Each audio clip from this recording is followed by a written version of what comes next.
Panginoon ang mga awit sa St. Peter's Basilica sa Vatican City. The report si Vita Barro.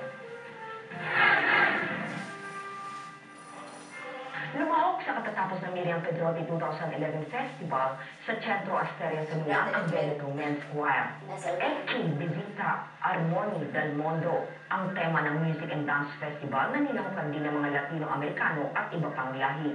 Layunin nito ang patuloy na pagsusulong sa integrasyon ng mga dayuhang residente sa Italia. Sa pamamagitan ng mga sayaw at awitin ng mga migrante dito sa Italia, maipapakita daw ang kultura ng mga bansa nilang pinagmulan. Ang Veneto Men's Choir na binubuo ng 18 kalalakihan mula sa mga lalawigan ng Treviso, Padua, Venezia at Vicenza ang kinatawa ng mga Pilipino sa festival. Bagamat bagito ang grupo, matayog ang pangarap nito. Malaking bagay na ito. Isang magandang experience para sa lahat. It's a blessing, sabi nga. Malaking hamon daw ang maging miyembro ng koro.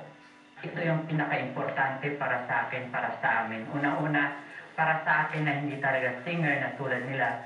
Ito ay malaking blessing, kumbaga, para sa akin dahil nasama ako sa Veneto Men's Choir. Kaya naman, target ng grupo ang makaawit sa St. Peter's Basilica. Ito raw ang magbibigay katuparan at kukumpleto sa kanilang pagiging mang-aawit. Para sa Balitang Europe, Vita Barro, Milan, Italy. Pwede nang kunin